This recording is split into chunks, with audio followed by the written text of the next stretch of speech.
السلام على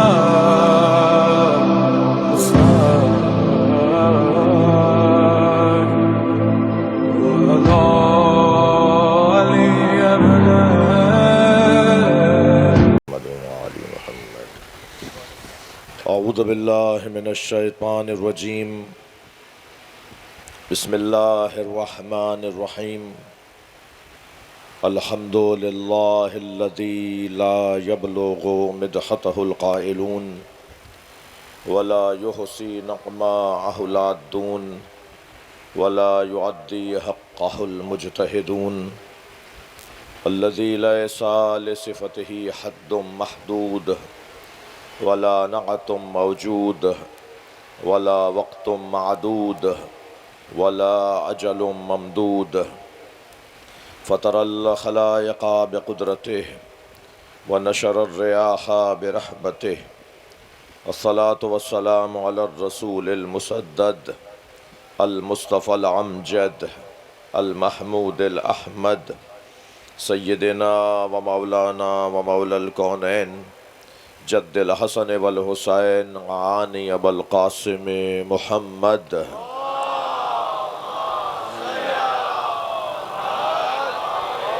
وآلہ الطیبین الطاہرین المعصومین الذین قال اللہ انما یرید اللہ لیذہب عنکم الرجس اہل البیت ویطہرکم تطہیرا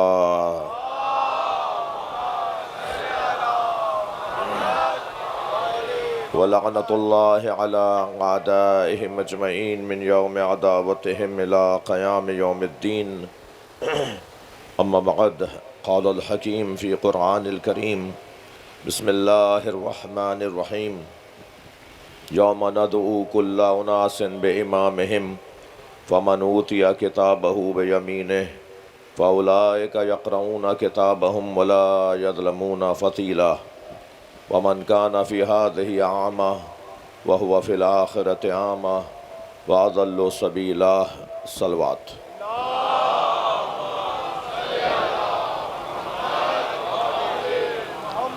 اس سے بلند صلوات دیا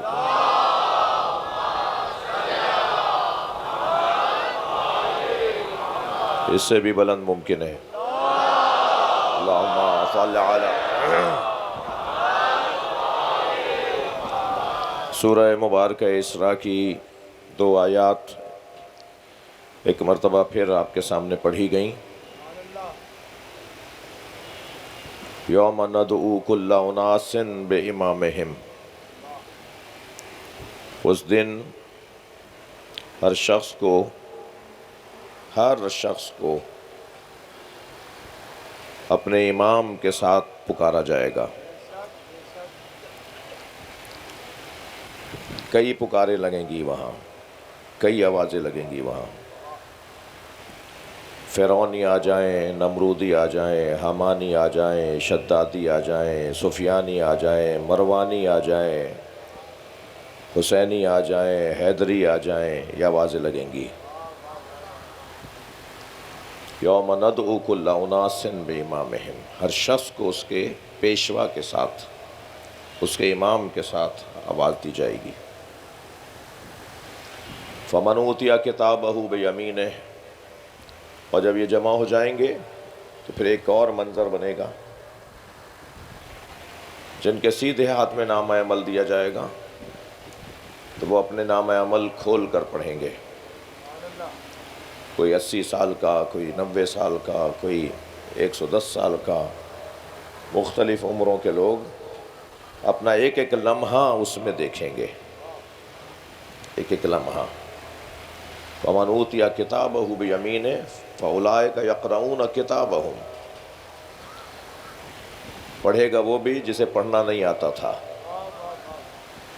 جسے لکھنا نہیں آتا تھا وہ بھی پڑھے گا۔ یہ جگہ کوئی اور جگہ ہے، یہاں اب اللہ کا حکم چلے گا، یہاں اب ارادہ پروردگار چلے گا، یہاں ارادہ تکوینی چلے گا، یہاں دعوت تکوینی چلے گی۔ قبر میں فرشتے پوچھیں گے من ربک، تو فرشتوں کو انہی کی زبان میں جواب دیا جائے گا۔ یہ کیسے ممکن ہے کہ جس نے کبھی زندگی بھر عربی نہ پڑھی ہو وہ عربی میں جواب دے گا؟ اصل میں سمجھنے کی ضرورت ہے، زبان بیان کو کہتے ہیں، اور بیان لغت کا محتاج نہیں ہے۔ یہ میں جو بول رہا ہوں، بعض اوقات بولنے سے جتنی الجھن بڑھتی ہے، بعض اوقات بولنے سے جتنی الجھن بڑھتی ہے، اتنی خاموش رہنے سے وضاحت بڑھتی ہے۔ ہمیشہ الفاظ کا استعمال، صلوات پڑھ لیں ذرا محمد و آل محمد۔ صلی اللہ بکر بھائی آگے آ جائیں تھوڑا سا۔ نعرہ صلوات، اللہم صلی علی خاندان زہرا پہ بآواز بلند تر صلوات، اور بلند صلوات۔ صلی اللہ محمد و آل محمد۔ ہمیشہ بولنا بیان نہیں ہے، کبھی کبھی بولنا ابہام ہے۔ بیان کی ضد ہے ابہام، الجھن بڑھا رہا ہے۔ بولنے سے وضاحت، اگر مطلب یہ ہے، مقصد یہ ہے کہ زبان کا استعمال ہو تو بات روشن ہو جائے، پہنچ جائے۔ بعض لوگوں کے بولنے سے بات اور پیچیدہ ہو جاتی ہے۔ جی پہنچ تو رہی نہیں تھی، پہلے بھی نہیں پہنچی تھی، یہ اور بولے تو اور الجھن بڑھ گئی۔ تو بعض لوگوں کا بولنا ضروری ہے، تو کچھ لوگ مہربانی فرمائیں خاموش رہ کے دکھائیں۔ وہ خاموش رہنا بھی ایک بیان ہے۔ تو یہ کوئی ضروری نہیں ہے کہ لغت کا استعمال ہو تو سامنے والا سمجھے گا۔ بعض اوقات پورا وجود زبان بن جاتا ہے، بعض اوقات خاموشی زبان بن جاتی ہے۔ یہاں پر علمہ البیان، جو قرآن مجید میں اللہ نے کچھ ہستیوں کی عظمت کو بیان کیا، الرحمن الرحمن الرحمن علم القرآن خلق الانسان علمہ البیان۔ یہ عجیب آیت ہے سورہ رحمان کی ابتدائی مرحلے پر۔ رحمان وہ ہے کہ جس نے قرآن کی تعلیم دی ہے، پھر اس نے خلق کیا ہے، اور پھر اس نے بیان کی صلاحیت عطا کی ہے۔ یہ کون سا انسان ہے کہ جسے خلق کرنے سے پہلے قرآن پڑھا دیا؟ ہونا تو یہ چاہیے تھا نا میرے سمجھ کے مطابق کہ الرحمن خلق الانسان علم القرآن علمہ البیان، یہ ہونا چاہیے تھا میری سمجھ کے مطابق۔ تو مگر ہماری سمجھ تو اگر قرآن پڑھ لے تو پھر الہی سمجھ ہو جاتی ہے نا۔ یہی تو اللہ بتانا چاہتا ہے کہ ہر انسان ایک جیسا نہیں ہے۔ دو طرح کے انسان قرآن مجید میں، کم سے کم دو طرح کے انسان قرآن مجید میں بیان ہوئے ہیں۔ ایک وہ انسان جو کنکتے ہوئے پانی سے، اچھلتے ہوئے پانی سے بنا ہے، فَجَعَلْنَاهُ سَمِيعًا بَصِيرًا، اور ہم نے مختلف مراحل سے اسے گزار کے سننے والا اور دیکھنے والا بنا دیا۔ یہ ایسا انسان جو پانی سے بنا ہے، جو نجاست سے بنا ہے، جو جاہل پیدا ہوا ہے، جو عجول پیدا ہوا ہے، جو سرکش پیدا ہوا ہے، جسے سنبھالنے کے لیے اب ایک ایسا انسان چاہیے جو عالم پیدا ہوا ہے۔ اگر وہ پڑھانے والا اور یہ پڑھنے والا ایک جیسا ہو جائے تو پھر وہ کیوں پڑھا رہا ہے اور یہ کیوں پڑھ رہا ہے؟ وہ پڑھانے والے اور ہیں اور یہ پڑھنے والا اور ہے۔ اگر یہی بات امت نے سمجھ لیا ہوتا نا تو محمد مصطفیٰ کو اپنے جیسا نہ بولتے ہیں۔ صلوات پڑھ لیں محمد و آل محمد۔ جبرائیل بھائی، نعرہ حیدری۔ دو طرح کے انسان، وہ انسان اور ہے، الرحمن خلق الانسان علم القرآن، وہ انسان جو پہلے بنا ہے اور قرآن کی تعلیم اس نے پہلے لی ہے۔ الرحمن علم القرآن خلق الانسان، ترتیب یہ ہے۔ رحمان جس نے قرآن پڑھایا اور پھر انسان کو خلق کیا۔ یہ ابھی دنیا میں آئے نہیں تھے کہ پڑھ چکے تھے۔ میرے بچوں جوانوں، یہ سوال اس وقت تک تمہارا حل نہیں ہوگا جب تک کہ ان ہستیوں کو اپنے جیسا ماننا بند نہیں کرو گے۔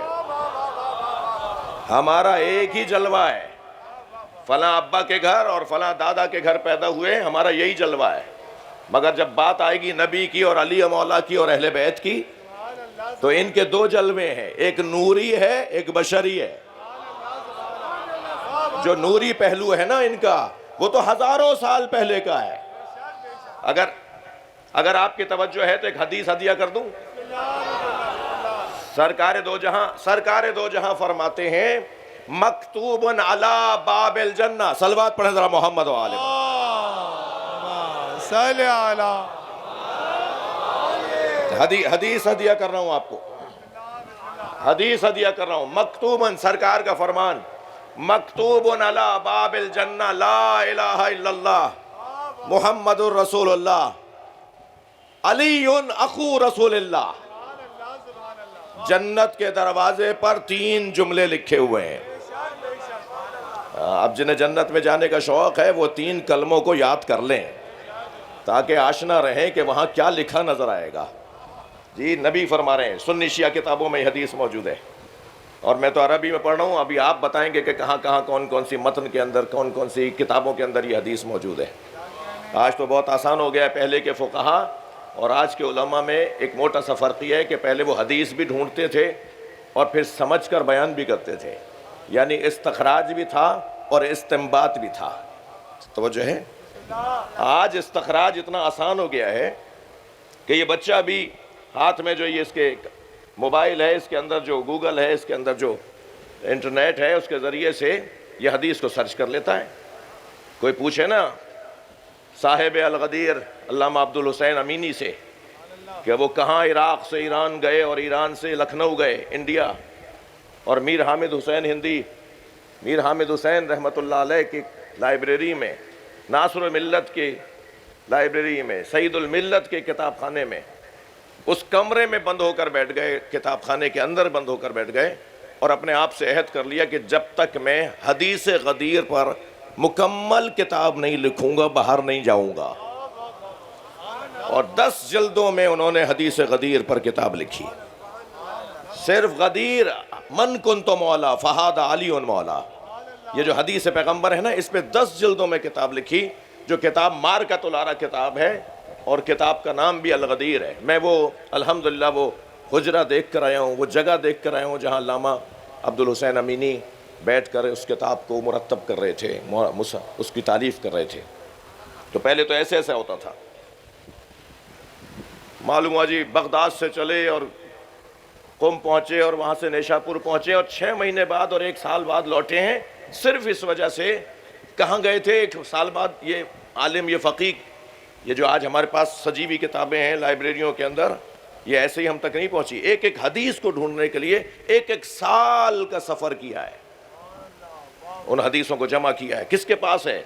امام رضا نیشاپور سے گزرے تھے، وہاں حضرت نے 2 جملے ارشاد فرمائے تھے، وہاں مولا نے 2 لوگوں سے ملاقات کی تھی، وہاں مولا نے 2 جگہ اجتماع سے خطاب کیا تھا، وہ وہاں پر لکھنے والوں نے لکھ کر اپنے گھروں میں رکھی بھی ہے۔ وہ حدیث لے کر آنی ہے جس نے خود امام سے سن کر لکھی ہے، اس حدیث کو لے کر آنا اور پھر لا کر ایک جگہ ایسی حدیثوں کو جمع کر کے وسائل الشیعہ بنا دینا، بہار الانوار بنا دینا، الغدیر بنا دینا، اثبات الہدات بنا دینا، جی دمۃ الثاقبہ بنا دینا۔ اتنی بڑی بڑی کتابیں جو آج میرے اور آپ کے پاس ہیں، اس کے پیچھے خون جگر، عرق ریزی ہوئی ہے، مسافرتیں، صعوبتیں، شہادتیں، تکلیفیں برداشت کر کے ہم تک یہ کتابیں پہنچی ہیں۔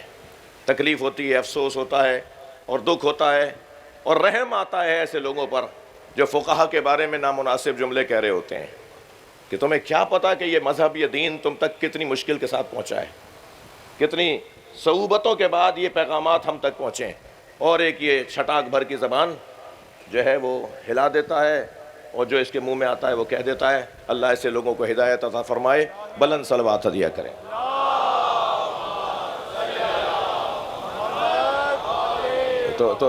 تو نبی سرکار فرما رہے ہیں مکتوب علی باب الجنہ، توجہ ہے، حدیث سننا چاہ رہے ہیں؟ مکتوب علی باب الجنہ لا الہ الا اللہ، دروازہ جنت پر، جنت کے دروازے پر لکھا ہوا ہے لا الہ الا اللہ محمد الرسول اللہ علی اخو رسول اللہ۔ یہ دو تین جملے تو سمجھ میں آ گئے، روشن ہے، سبھی ہم پڑھتے روزانہ، مگر اس کے بعد والا جملہ سنیں، حضرت فرماتے ہیں قبل ان یخلق اللہ بے الف سنہ، یہ جو تحریر لکھی ہے نا، یہ آسمانوں اور زمین کی خلقت سے 20 لاکھ سال پہلے لکھی گئی تھی۔ سبحان اللہ۔ 2000 کو 1000 سے ضرب دیجئے، الف سنہ، 2000 کو 1000 سے ضرب دیجئے، 1000 کو 2000 سے ضرب دیجئے، 20 لاکھ بنتے ہیں۔ سرکار فرما رہے 20 لاکھ سال پہلے، 2 ملین سال پہلے۔ سبحان اللہ۔ صلوات پڑھیں ذرا محمد و آلہ۔ اللہم صلی علی محمد و آل بھائی آپ کا محمد۔ کیلکولیٹر کام کر رہا ہے نا، 2000 کو 1000 سے ضرب دیجئے، 20 لاکھ۔ صلوات پڑھ لیں ذرا محمد و آلہ۔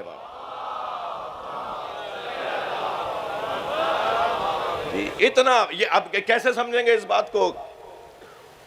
یہ تو 13 رجب کو ڈھونڈ رہا ہے مولا علی کو، اور اس میں بھی بحث کر رہا ہے کہ کعبے میں آئے یا نہیں آئے۔ ارے کعبے میں آنے سے کعبے کی عزت بڑھی ہے۔ نعرہ حیدری۔ سوچو تو صحیح، بات کس کے لیے کر رہے ہو؟ یہ چوتھے دور حکومت میں مولا علی کو بٹھا کر احسان جتلا رہے ہو۔ علی نے امت پر احسان کیا ہے کہ خلافت قبول کر لیے، اور یہ میرے جملے نہیں ہیں، امام حنبل کے جملے ہیں۔ اہل سنت کا بڑا نام امام حنبل، وہ فرماتے ہیں خبردار، علی کے ممبر پہ بیٹھنے سے علی کی زینت میں اضافہ نہیں ہوا، ممبر کی زینت میں اضافہ ہوا۔ واہ واہ واہ واہ، سبحان اللہ۔ اس لیے کہ ممبر خلافت پہ علی آ کے بیٹھ گئے، وہ علی۔ یہ معمولی وجود نہیں ہے، یہ عام لوگ نہیں ہیں۔ لہذا ان کمالات کے حامل ہستیوں کو پروردگار عالم نے ہمارا ہادی اور رہنما بنایا۔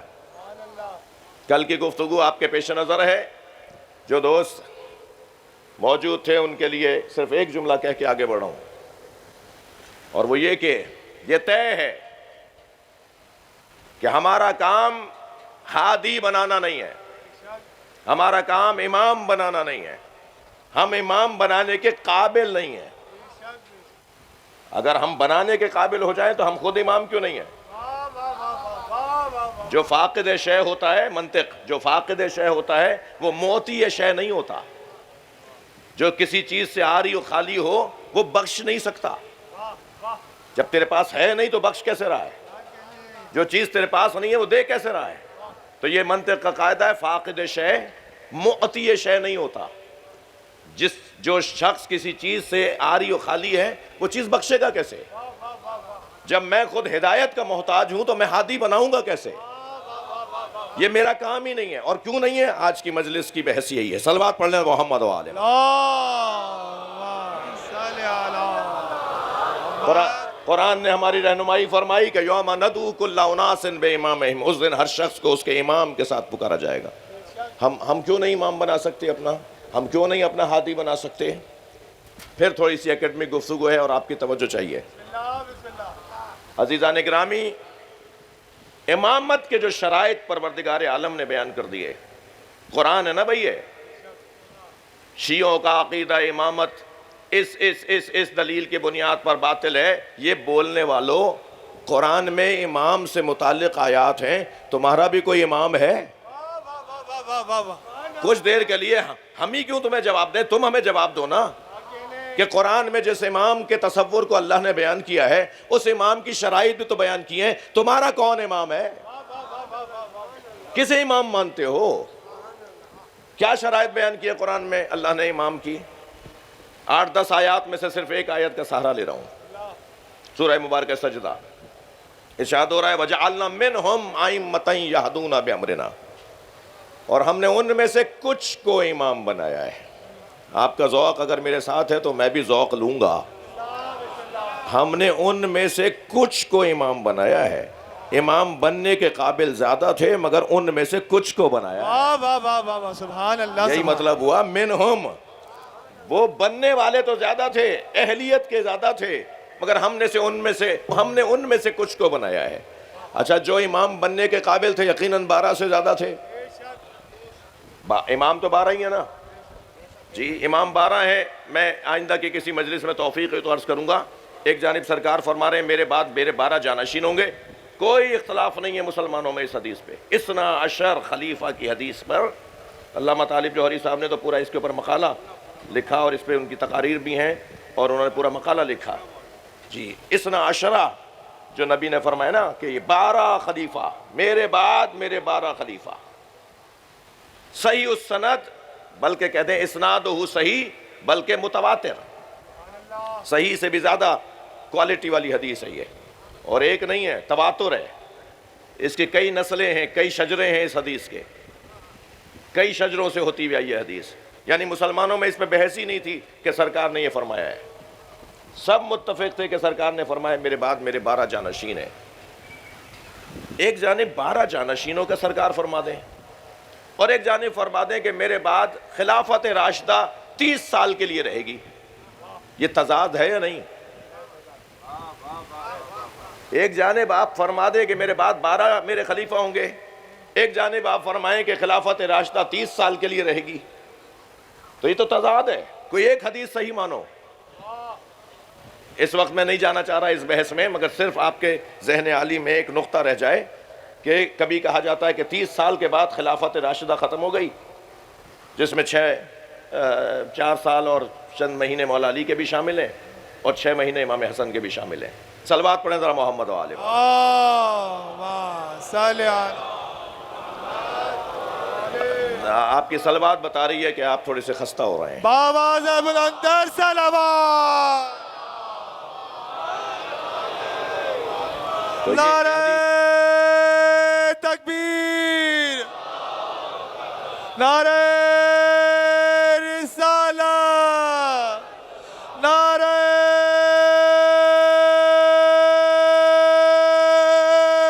حیدری۔ جی یہ ایک بحث ایک طرف رہے، مگر سرکار نے فرمایا میرے بعد میرے 12 جانشین ہو گئے۔ تو بھائی وہ 12 جانشین جب نبی کہہ گئے ہیں تو پھر آپ بھی 12 کو مانتے ہیں، ہم بھی کو۔ تو آپ کے ہاں جو امام ہیں 12، ان کی شرائط کیا ہیں، ان کی نشانی کیا ہے؟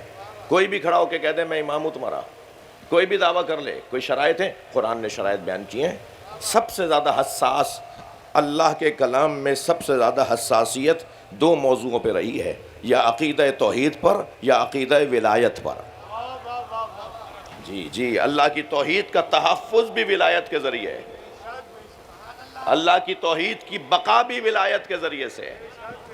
یہ جو اللہ کی توحید کی بقا ولایت کے ذریعے سے ہے، یہ اسی طرح تو یہی تو امام رضا نے فرمایا تھا، کلمۃ لا الہ الا اللہ حصنی۔ اللہ یہ کہہ رہا ہے کہ لا الہ الا اللہ توحید، عقیدہ توحید مجھ اللہ کا قلعہ ہے، فمن دخل حصنی، جو اس قلعے میں داخل ہو گیا، امن امن عذابی، وہ میرے عذاب سے محفوظ ہو گیا۔ یہ کہہ کر میرے مولا نے ایک لمحے کا سانس لیا، ایک لمحے کا توقع فرمایا، پھر محمل کا پردہ ہٹایا اور فرمایا ولیکن بشروطہا، مگر یہ لا الہ الا اللہ کا قلعہ، اللہ کی توحید کا قلعہ اسے امن دے گا، اسے عذاب سے بچائے گا جو اس کی شرائط کو پورا کرے گا۔ اور اپنے سینے پہ ہاتھ رکھ کے فرمایا انا من شروطہا، سبحان اللہ، واہ واہ واہ۔ اور میں 8ویں شرط ہوں۔ صلوات پڑھیں محمد و آل محمد۔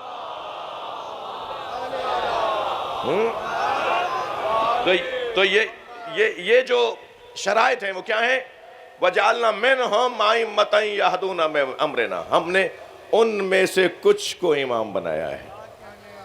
آپ کو ایک ہدیہ کرنے جا رہا ہوں، کچھ کو، بننے والے 12 سے زیادہ تھے، بنایا 12 کو، جن میں سے اللہ نے 12 کو امام بنایا ہے، ان میں سے ایک کا نام عباس، سبحان اللہ، سبحان اللہ۔ مولا عباس ان میں سے ایک ہیں جن میں سے اللہ نے امام بنائے ہیں۔ اور اس پر استاد قمر جلالوی کے 2 مصرے تو دلیل ہے نا، وہ کہتے ہیں مقام حضرت عباس کم نہیں تھا قمر۔ تھک گئے آپ حضرات، میری بات نہیں سن رہے۔ مقام حضرت عباس کم نہیں تھا قمر، پلاتی دودھ جو زہرا امام ہو جاتا۔ سبحان اللہ، سبحان اللہ، سبحان اللہ۔ یا علی یا علی یا علی مدد حق۔ ان میں سے کچھ کو امام، اب جنہیں امام بنایا ہے ان کی شرائط پروردگار عالم نے کم سے کم 3 شرطیں بیان کی ہیں۔ سب سے پہلی شرط یہدون بامرنا، وہ ہمارے امر کی ہدایت کریں گے، وہ ہم سے لے کر تمہیں دیں گے، وہ ہم سے پوچھ کر، مجھ اللہ سے پوچھ کر، مجھ اللہ سے حکم لے کر تم تک پہنچائیں گے۔ کتنی بڑی بات ہے یہ، وہ جو کہہ دیں ہمیں ماننا پڑے گا، اللہ نے کہا ہے یہدون بامرنا، وہ جو کہہ دیں ایسا کرو ماننا پڑے گا، اللہ نے کہا ہے۔ ہم تو حق ہی نہیں رکھتے کہ انہیں چیلنج کریں کہ یہ آپ نے اللہ سے پوچھا ہے، یہی کہا ہے اللہ نے، یا آپ نے کوئی لفظ اپنی طرف سے پڑھا تو نہیں دیا۔ وما ينطق عن الهوى ان هو الا وحی یوحی، نبی مکرم کے لیے نازل ہوا ہے، مگر جس کے لیے نبی نے کہہ دیا لحموں کا لحمی، دموں کا دمی، سلموں کا سلمی، حربوں کا حربی۔ صلوات پڑھیں محمد و آلہ، وہ بھی تو ہے، وہ بھی تو وما ينطق عن الهوى وان هو الا وحی یوحی کا مصداق ہے۔ جی اب ہمیں کیسے پتا، ہم تو ہماری ضرورت ہی نہیں ہے، ہمارا کام ہی نہیں ہے کہ ہم ان سے یہ پتا کریں کہ اللہ نے آپ کو اتنا ہی کہا تھا۔ شدید ناراض ہوئے سرکار جب کسی نے حضرت سے کہا، حضرت نے فرمایا فاکتب ما اقول، لکھ لیا کرو جو میں کہتا ہوں۔ تو اس نے کہا افر رضا والغضب، حضرت نے فرمایا جو میں کہا کروں وہ لکھ لیا کرو۔ تو کہنے لگا افر رضا والغضب، جو آپ اچھے ماحول میں خوشی کے ساتھ، خندہ پیشانی کے ساتھ اور بہت ہی اچھے مزاج کے ساتھ فرما رہے ہیں وہ بھی لکھ لوں، اور جہاں آپ کو غصہ آ رہا ہو وہ بھی لکھ لوں۔ تو حضرت کو اس پہ غصہ آ گیا، حضرت نے فرمایا ما اقول الا حق، میں کچھ نہیں بولتا ہوں تو حق بولتا ہوں۔ سبحان اللہ سبحان اللہ، واہ واہ۔ تم یہ کیسے سوچے، تمہیں یہ کس نے اختیار دیا کہ تم یہ سوچو کہ میں یہاں اب کیا بول رہا ہوں اور میں کیا بول رہا ہوں؟ یہی تو وہ منزل بیان ہے جہاں میں اپنے دوستوں کو توجہ دلا رہا ہوں۔ نبی 40 سال کے بعد نبی نہیں ہوئے، نبی ہمیشہ سے نبی تھے، نبی اس وقت بھی نبی تھے جب ہمارے ابا دادا حضرت آدم نہیں تھے۔ مجھے حق نہیں ہے کہ میں، نہیں صاحب وہ حضرت خدیجہ تو کیونکہ اعلان نبوت سے پہلے کی زوجہ تھیں، اس لیے فضیلت تو ان کی بنتی ہے جو اعلان نبوت کے بعد کی زوجائیں ہیں۔ افسوس، صلوات پڑھ لیں محمد و آل محمد۔ ایک اور بلند صلوات پڑھ لیں۔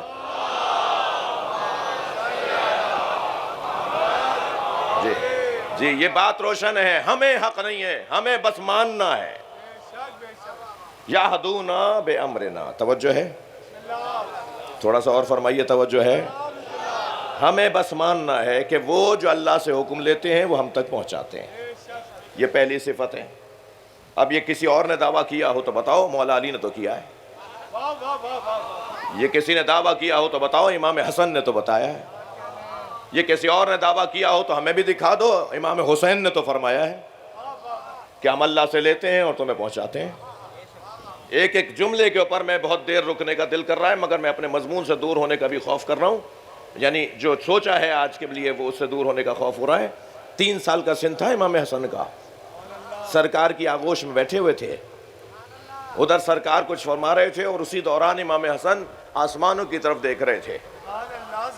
تو ایک صحابی نے ٹوک دیا، یاد رہے ان بچوں کو ٹوکنا نبی کو گوارا نہیں تھا، یہ خود گوارا نہ ہونا دلیل ہے کہ تم انہیں جانتے نہیں ہو یہ کہاں سے جڑے ہوئے ہیں۔ سبحان اللہ سبحان اللہ، واہ واہ واہ واہ۔ جیسے ہی ایک صحابی نے ٹوکا کہ اے فرزند رسول اپنے نانا کی بات سنو، تو نبی مکرم کو یہ گوارا نہیں ہوا، حسن مولا کی پیشانی کا سر کا بوسہ دیا اور فرمایا ان ابنی ھذا یطالع لوح المحفوظ، میرا یہ بچہ آسمانوں کی طرف جو دیکھ رہا تھا نا تو لوح محفوظ کو پڑھ رہا تھا۔ سبحان اللہ سبحان اللہ سبحان اللہ، نعرہ حیدری۔ اب بھائی جس کی جو یہاں تک تو میں نے بھی پڑھا، لیکن جس کی جو محنت ہونا اسی کے نام سے بیان کرنا چاہیے۔ اس منبر سے علامہ طالب جوہری نے شاید 20 سال پہلے ایک جملہ کہا تھا اس حدیث کے حوالے سے، اور حدیث یہ تھی، وہ کہنے لگے کہ ان ابنی ھذا، نبی نے فرمایا میرا یہ بیٹا یطالع لوح المحفوظ، لوح محفوظ کا مطالعہ کر رہا تھا۔ وہ فرماتے ہیں، مولانا مرحوم فرما رہے تھے علامہ صاحب، کہ انہوں نے کہیں یہ متن بھی دیکھا ہے کہ سرکار نے فرمایا ان ابنی ہادا یلاحظ لوح المحفوظ، میرا یہ بیٹا یطالع نہیں یلاحظ، میرا یہ بیٹا حسن لوح محفوظ کا ملاحظہ کر رہا تھا۔ کیا فرق ہے یطالع اور یلاحظ میں؟ کیا فرق ہے مطالعے میں اور ملاحظے میں؟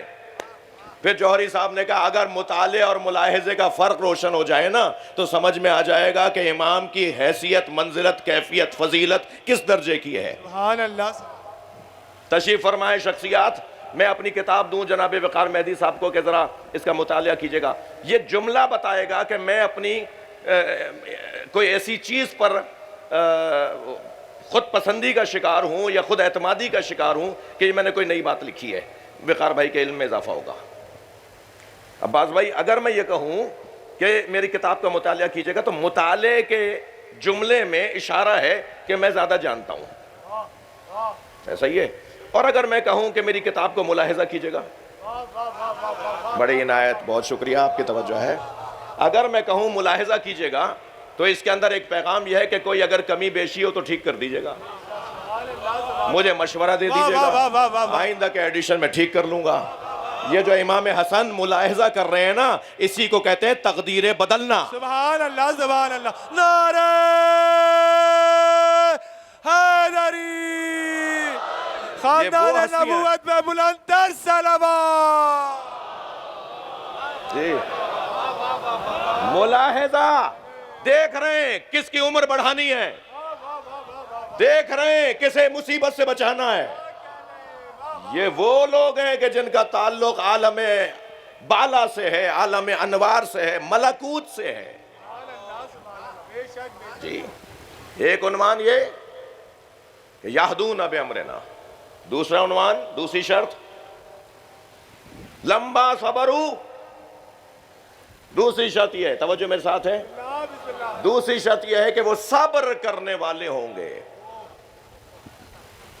تیسری شرط وَقَانُوا بِآيَاتِنَا يُوقِنُونَ، اور ہماری آیات پر یقین رکھنے والے ہوں گے۔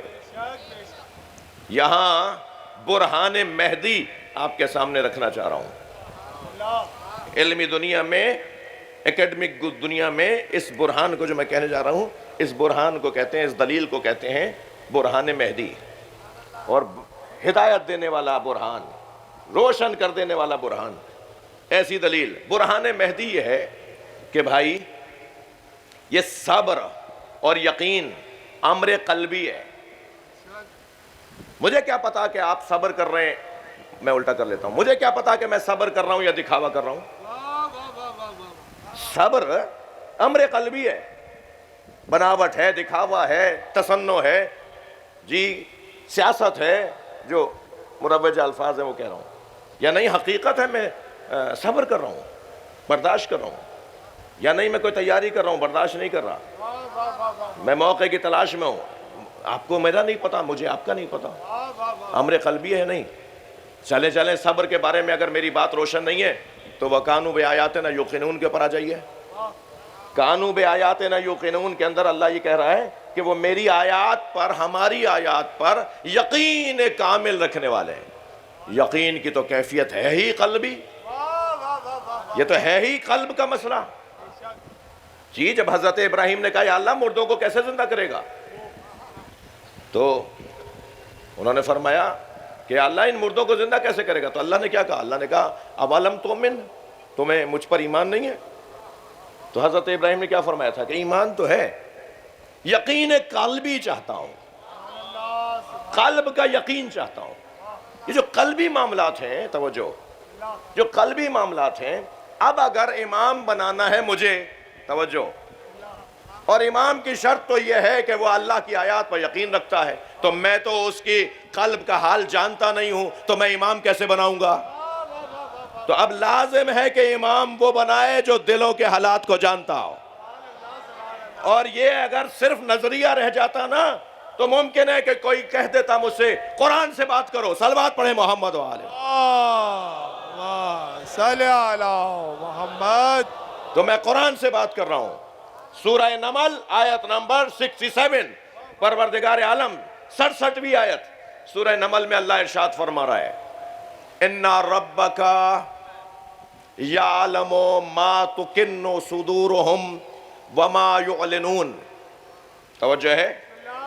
تمہارا رب جانتا ہے تمہارے سینوں میں کیا گزر رہا ہے، کیا چھپا رہے ہو اور کیا ظاہر کر رہے ہو.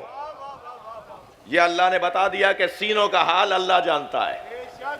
پھر ایک اور جگہ ارشاد فرمایا کہ ربک یعلم ما یسرون و یعلنون. یہ سورہ نحل ہے.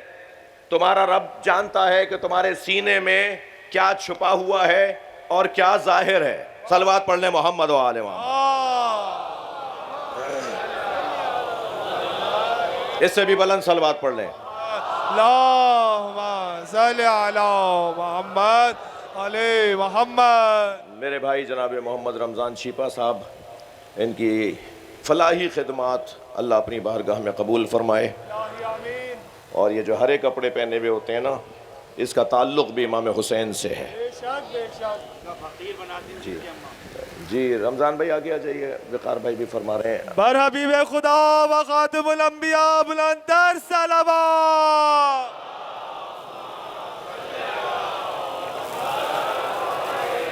ایک اور بلند صلوات.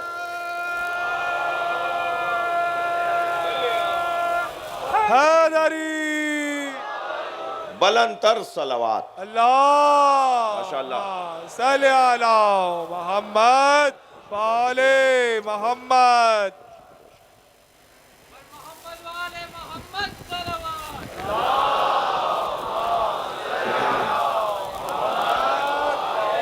اس سے بلند صلوات پڑھ سکتے ہیں آپ. اللہم صلی علی محمد بات بہت روشن ہے. مضمون آپ کے سامنے روشن تر ہو کر جا رہا ہے. امام وہ بنائے جو امام کی شرائط کو جانتا ہو، اور امام کی شرط یہ ہے کہ وہ اللہ کی آیات پر یقین رکھتا ہو، اور یقین کا تعلق دل سے ہے. جو دلوں میں اتر سکتا ہو وہی امام بنا سکتا ہے، اور دلوں میں اترنے والا اللہ کہہ رہا ہے میں ہوں. میں جانتا ہوں کہ تمہارے دلوں میں کیا گزر رہا ہے. توجہ کر لیا آپ نے؟ میں جانتا ہوں کہ تمہارے دلوں میں کیا گزر رہی ہے. اور یہی نہیں، سورہ مبارکہ بقرہ میں ایک اور منظر اللہ نے دکھا دیا. ارشاد ہوا یخلق ما یشاء و یختار. تمہارا اللہ خلق بھی کرتا ہے اور ہادی بھی منتخب کرتا ہے.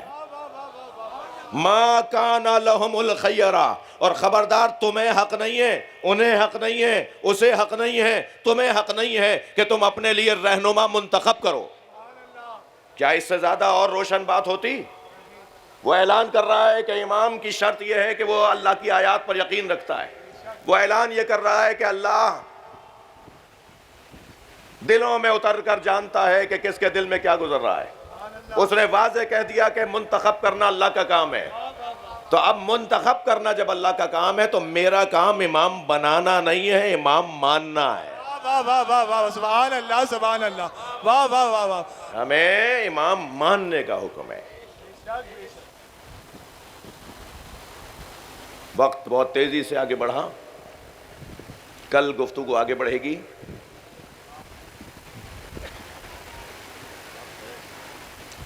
آج بچوں کا دن ہے نا، کربلا کے بچوں کا ذکر. اور کل رات جو بقیت اللہ ڈیفینس میں ایک ناگوار سانحہ رونما ہوا، اس پر جتنا افسوس کیا جائے کم ہے. ایک تیز رفتار گاڑی مجلس گاہ میں داخل ہوتی ہے. مجلس اس فقیر کے بیٹھنے میں ابھی پورا 1 گھنٹہ تھا. ہم باب العلم سے پڑھ کر نکلے تھے تو یہ سانحہ ہوا ہے. یہ تقریباً 9:30 بجے سانحہ ہوا، اور 10:30 ہم بیٹھتے ہیں اس ممبر پر. اس وقت میں جو آپ جیسے مجھ جیسے فقیر چاہتے ہیں نا کہ پہلے سے چلے جائیں تاکہ جگہ ہمیں اچھی مل جائے، جب فرش بچھ گیا اور جناب زہرا آ گئی ہیں تو میں جا کر کہیں اور بیٹھوں، بہتر نہیں ہے کہ اس فرش پہ بیٹھوں؟ تو ایسے کچھ لوگ وہاں موجود تھے، ابھی مجلس شروع نہیں ہوئی تھی، اور وہ مردوں کے حصے سے گزرتا ہوا جب خواتین کے حصے میں گیا ہے تو متعدد لوگوں کو اس نے زخمی کر دیا. اور ابھی 2-3 گھنٹے پہلے وہ سنیرا بچی جو 7 سال کی تھی وہ شہید ہو گئی ہے، جو کل رات سے وینٹ پر تھی. بہت پیاری سی بچی، نورانی شکل کی بچی، حسینی بچی. بہت بڑا سانحہ ہے، بہت بڑا پیغام ہے. کیا ہوا ہے، کیوں ہوا ہے، کیسے ہوا ہے؟ متعلقہ ادارے دیکھ رہے ہیں جن کا قصور ہے. کل سکھر میں خیرپور میں تھے سی ایم مراد علی شاہ صاحب، انہوں نے فون پہ بات کی، میں نے اپنے خدشات کا اور تحفظات کا اظہار کیا. ان کے نمائندگان بھی وہاں دفتر میں بیٹھے تھے. ٹریفک پولیس کا قصور ہے، ٹریفک کے جو اس علاقے کے ایس ایس پی ہیں ان کا قصور ہے. ان سے گزشتہ 3 دن سے کہا جا رہا تھا کہ وہ پکی جو رکاوٹیں ہوتی ہیں، ارشد بھائی کیا بولتے ہیں اسے، وہ جو سیمیٹڈ رکاوٹیں ہوتی ہیں وہ کھڑی کی جائیں، لگائی جائیں، مگر انہوں نے اس کا اثر نہیں لیا. اتنا ہی میرا بھی قصور ہے کہ میں انتظار میں کیوں رہتا ہوں کہ وہ ہمیں یہ سہولت فراہم کریں. آپ کچھ دیر کے لیے سوچئے کہ کچھ اور منظر ہوتا، یہ 1 گھنٹے بعد ہوتا. وہ تو کر گئے نا، وہ تو 1 گھنٹے بعد بھی آ سکتا تھا نا. بہت افسوسناک ہے، مگر میں کل ملاقاتوں میں تھا شخصیات کے ساتھ اور سب نے یقین دلایا ہے، اور ہمیں یقین ہے کہ اصل تک، تہ تک ضرور جائیں گے. ایف آئی آر بھی جو آج کاٹی گئی ہے وہ بھی بہت مناسب ہے، اس کا متن بہت مناسب ہے. امید ہے کہ انصاف ملے گا. یہ زنیرہ بچی پوری قوم کی بچی ہے. وہ جو زخمی ہیں 6-7 کی تو حالت اب بھی نازک ہے.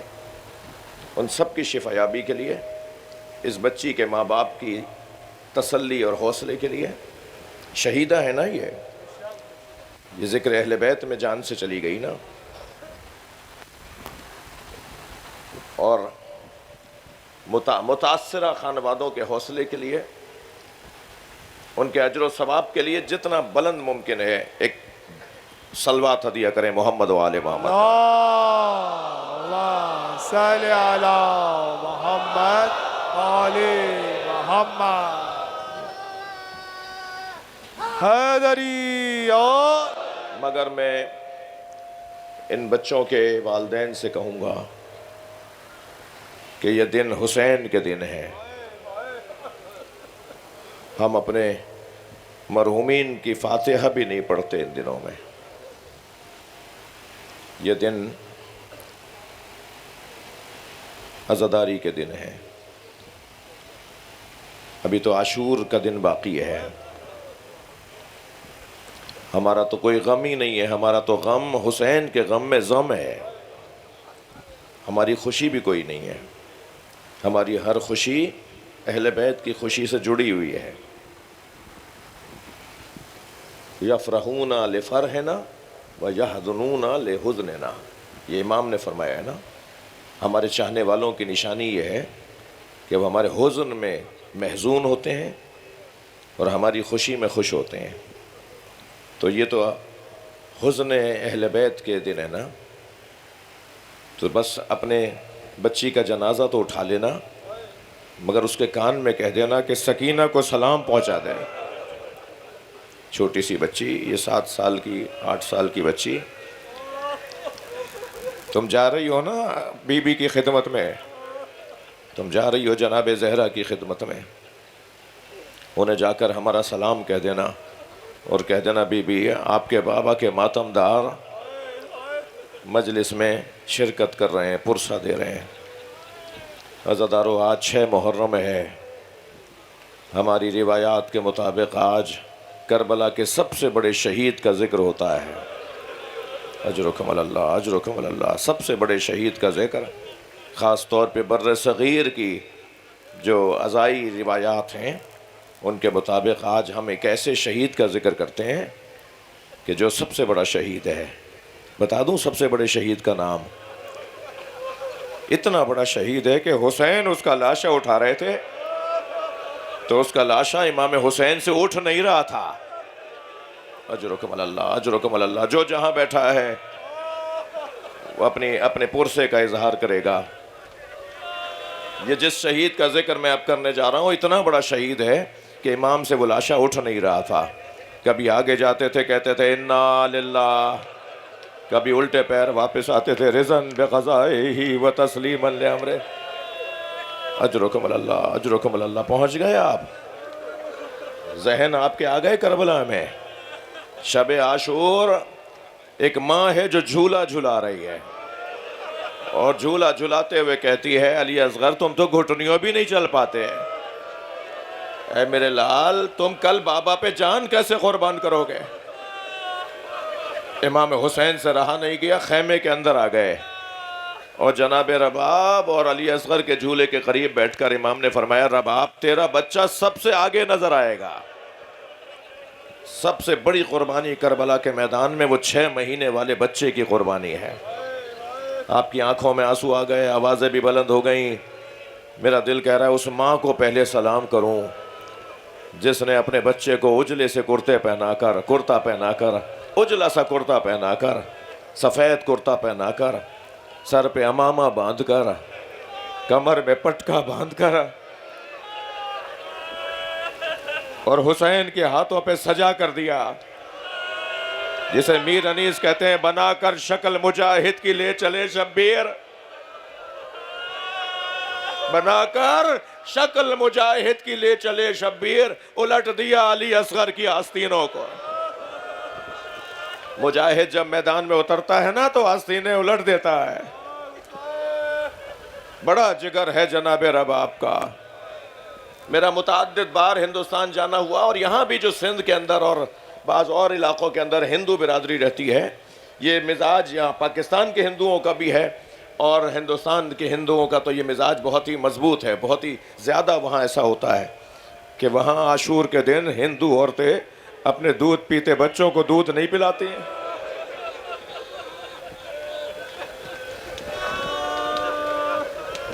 میرے ایک دوست مجھ سے بیان کر رہے تھے، بنارس کے رہنے والے میرے دوست، وہ کہہ رہے تھے کہ انڈیا بنارس میں ان کے امام بارگاہ سے ذوالجناح کا اور تعزیے کا جلوس نکلا.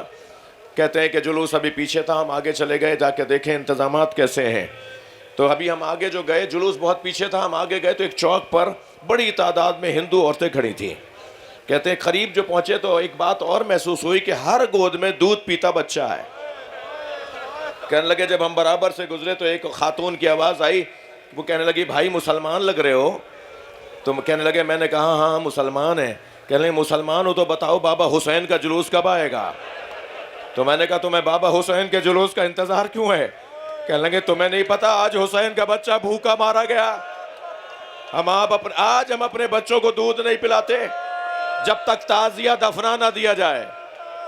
اجرکم اللہ، اجرکم اللہ. ہو گئی مجلس عزادارو. امام حسین اپنے ایک کلام میں امام نے جناب سکینہ پر اور جناب رباب پر ایک پورا کلام ہے، شعر ہیں امام حسین کے. اس میں ایک جگہ فرماتے ہیں مجھے وہ گھر اچھے لگتے ہیں جن گھروں میں رباب اور سکینہ نامی عورتیں ہوتی ہیں. اپنی بیٹی کا ذکر کر رہے ہیں، گویا پیغام دے رہے ہیں اپنی بچیوں کا نام سکینہ رکھو. پیغام دے رہے ہیں اپنی بچیوں کا نام، اپنے گھر کی عورتوں کے نام رباب رکھو. امام حسین کی یہ جو زوجہ ہیں نا جناب رباب، ان کے 2 بچے تھے. رونے والوں 2 بچے تھے، ایک سکینہ اور ایک علی اصغر. کیا جگر ہے اس بی بی کا. ایک کو امام حسین کی گود میں دے دیا، حسین پانی پلانے لے گئے، دشمن نے ایسا تیر مارا کہ اس بچے نے ہومک کر تیر اپنے گلے پر لے لیا کہ کہیں بابا کے بازو میں تیر نہ لگ جائے. اور ایک بچی کو شام کے زندان میں چھوڑ آئی. اجرکم اللہ، اجرکم اللہ. میں دوبارہ دیکھ رہا تھا آج مقتل کی کتابوں کو، آج میں مقتل کی کتابوں کو دوبارہ دیکھ رہا تھا کہ مصائب کی کتابیں جو روایات نقل ہوئی ہیں، احادیث نقل ہوئی ہیں، ان میں جناب رباب کے بارے میں اور کیا لکھا ہوا ہے سنیں گے. میں نے ایک عجیب بات پڑھی، جناب رباب واقعہ کربلا کے 1 سال بعد زندہ رہیں. 1 سال کے بعد بی بی شہید ہو گئیں. اور بتاؤں کیسے شہید ہوئیں؟ نہ کھانا خوب کھاتی تھیں، نہ پانی صحیح پیتی تھیں، اور جیسے ہی دھوپ نکلتی تھی دھوپ میں جا کے بیٹھ جاتی تھیں. ابو حمزہ صومالی بڑا نام ہے نا امام سجاد کے اصحاب میں، امام زین العابدین کے اصحاب میں ابو حمزہ صومالی، جن کی دعا بھی ہم ماہ رمضان میں پڑھتے ہیں، دعائے ابو حمزہ صومالی. امام سجاد نے انہیں دعا تعلیم دی تھی کہ ماہ رمضان میں یہ دعا پڑھا کرو. ابو حمزہ کہتے ہیں کہ میں امام سجاد کی خدمت میں واقعہ کربلا کے بعد ایک دن حاضر ہوا تو مجھے غلام نے صحن خانہ سے گزار کر حضرت کے حجرے تک پہنچایا. جب میں صحن سے گزر رہا تھا نا تو میں نے دیکھا ایک بی بی ہے جو برقع پہنے دھوپ میں بیٹھی ہے. وہ کہتے ہیں میں نے بہت دیر حضرت سے سوالات کیے، علم لیا، سیکھا، سمجھا، امام کی شاگردی میں بیٹھا رہا. اور پھر جب میرے سوالات مکمل ہوئے اور میں جانے لگا تو وہی غلام، امام نے فرمایا انہیں واپس چھوڑ کر آؤ، وہی غلام مجھے صحن سے گزار کے دروازے تک لے جا رہا تھا. تو میں نے کیا دیکھا کہ دھوپ ڈھل گئی ہے، دھوپ جہاں وہ بی بی بیٹھی تھی نا وہاں سایہ آ گیا ہے، دھوپ ڈھل گئی ہے، وہ بی بی وہاں سے اٹھ کے دھوپ میں آ کے بیٹھ گئی ہے. تو ابو حمزہ کہتا ہے میں کھڑا ہو گیا، امام پیچھے سے مجھے دیکھ رہے تھے کہ میں جا رہا ہوں. میں نے مڑ کر ہاتھ جوڑ کر کہا مولا شاید کسی غلطی پر آپ نے اپنی کنیز کو سزا دی ہے، مولا میری وجہ سے معاف کر دیں.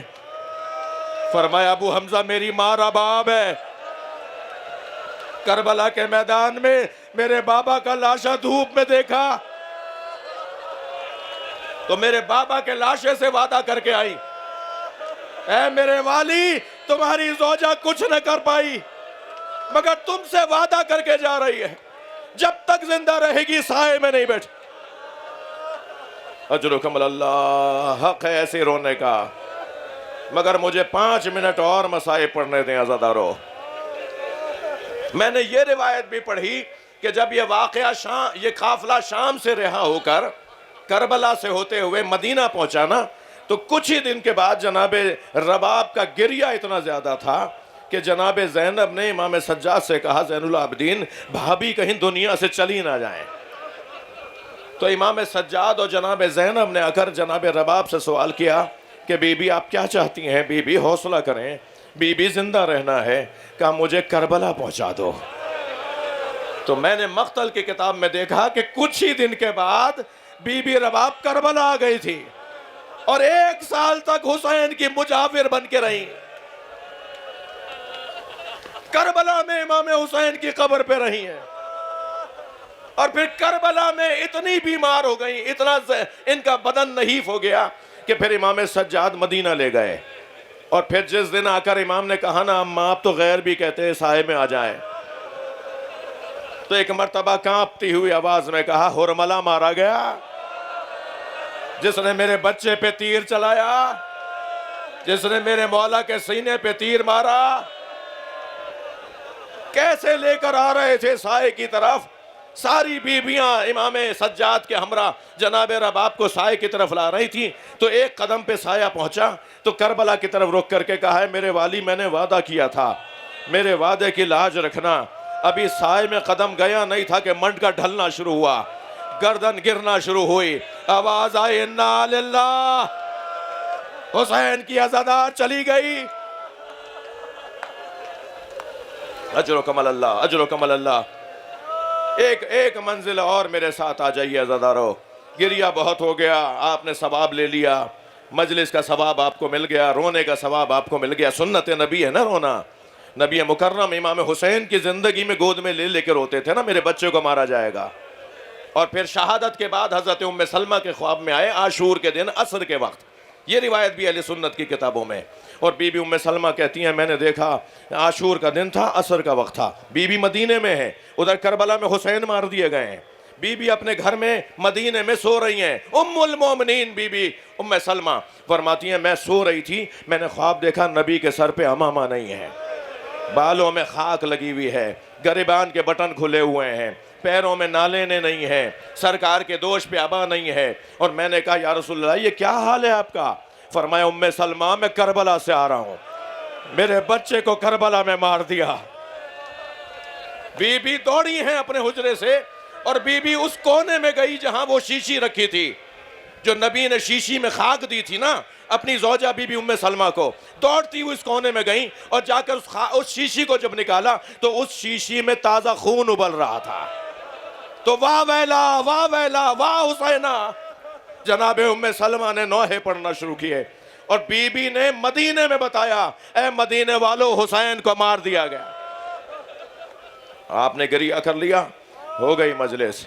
عزادارو جناب رباب کی بات کر رہا تھا، جناب علی اصغر آپ سے مجھ سے راضی ہوں، امام حسین مجھ سے خوش ہوں۔ جناب رباب کم گو بی بی تھیں، بہت کم بولتی تھیں، اور کبھی تو ایسا بھی ہوتا تھا کہ اگر گھر میں کوئی بات کر رہا ہوتا تھا اور جناب رباب ایک جملہ کہہ کر خاموش ہو جاتی تھیں، اور وہاں ضرورت ہوتی تھی کہ مزید بات کی جائے تو امام حسین ان کی طرف سے بولتے تھے، اور بولنے والوں سے کہتے تھے رباب سے زیادہ بات نہ کرو، رباب کے مزاج میں بولنا نہیں ہے۔ عزادارو سخت روایت سنانے جا رہا ہوں، اللہ کرے بیان کر جاؤں۔ جب دربار عبید اللہ ابن زیاد میں، عبید اللہ ابن زیاد کے دربار میں کوفے میں شہیدوں کے سروں کو لایا گیا، بیویوں کو اسیروں کو لایا گیا، تو ایک تشت میں امام حسین کا سر اس کے سامنے لا کے رکھا گیا۔ رومال جو ہٹایا تو امام حسین کا کٹا ہوا سر تھا۔ اسے دیکھنے کے بعد بیویوں کی طرف دیکھ کر کہنے لگا، میں کہتا ہوں اس جملے پر اگر میں مر جاؤں تو کم ہے۔ خاندانی لوگ بیٹھے ہیں نا، ہمارے گھر کی کسی عورت کی طرف کوئی اجنبی دیکھے تو ہمارا کھانا پینا اڑ جاتا ہے نا۔ یہ بیویوں کی طرف دیکھ کر کہتا ہے ان میں حسین کی زوجہ رباب کون سی ہے؟ اجرکم اللہ، اجرکم اللہ۔ میں کیسے بیان کروں یہ مقتل کا صفحہ؟ کہا ان عورتوں میں، ان بیویوں میں حسین کی زوجہ رباب کون سی ہے؟ تو ایک ظالم نے اشارہ کر کے کہا یہ رباب ہے۔ تو عبید اللہ نے آواز دے کر کہا یا رباب راس و منحازہ، بتاؤ یہ سر کس کا ہے؟ تکلیف دیکھیے کیسی تکلیف دی جا رہی ہے۔ کہنے لگا اے رباب بتاؤ یہ سر کس کا ہے؟ تو جناب رباب تو بولنے کی عادت ہی نہیں رکھتی تھی، کم گو تھی نا جناب رباب، تو بی بی خاموشی سے سر کو دیکھ رہی تھی۔ تو کہنے لگا میں تمہیں اس سر کے حق کا واسطہ دیتا ہوں، میں تمہیں اس سر کی قسم دیتا ہوں، بتاؤ یہ کس کا سر ہے؟ یہ سن کر بی بی رباب اٹھتی گرتی بڑھی، اور بی بی نے تش میں سے وہ سر اٹھایا اور پہلے پیشانی کا بوسہ دیا، اور پھر اپنی گود میں لے کر عبید اللہ کو دیکھا اور کہا راس و حسین ابن علی، یہ حسین ابن علی کا سر ہے۔ اور یہ کہہ کر میری بی بی نے منہ پہ منہ رکھ دیا۔ ظالم آگے بڑھے سر لینے کے لیے، کیسے بیان ہو؟ بی بی سر دے نہیں رہی تھی، ایک شخص نے سر پہ تعزیہ نہ مارا۔ وَالدَّمُ تَحْتَ قَنَاءِ الرَّبَابِ، مقتل کا جملہ ہے، بی بی کا سر کھل گیا اور سیدہ کے سر کا خون ان کی ٹھوٹی سے بہہ رہا تھا۔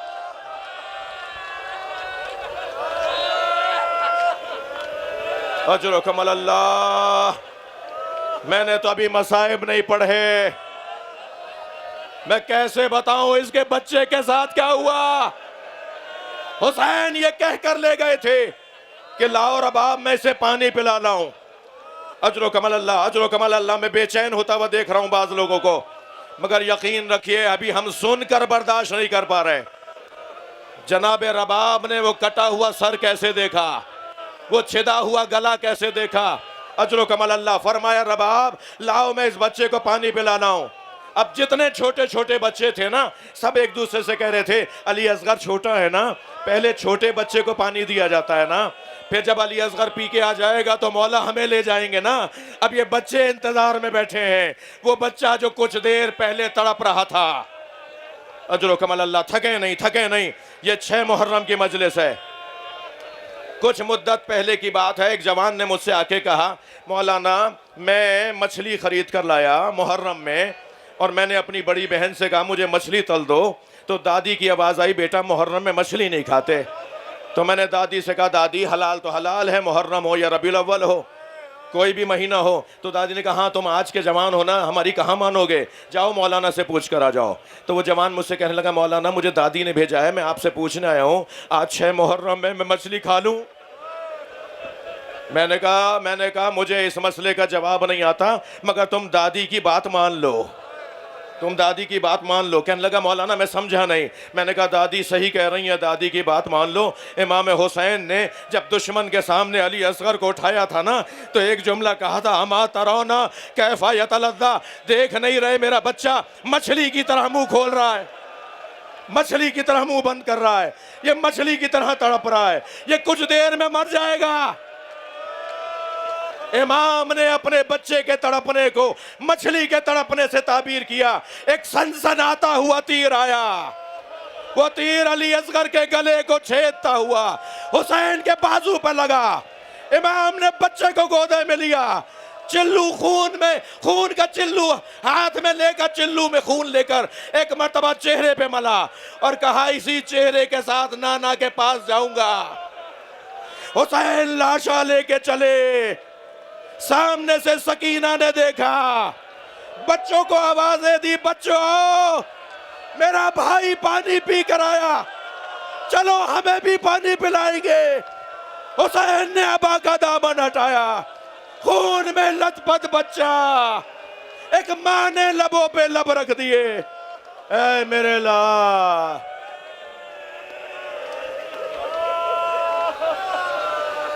اللہ لعنت اللہ اللہ قوم الظالمین۔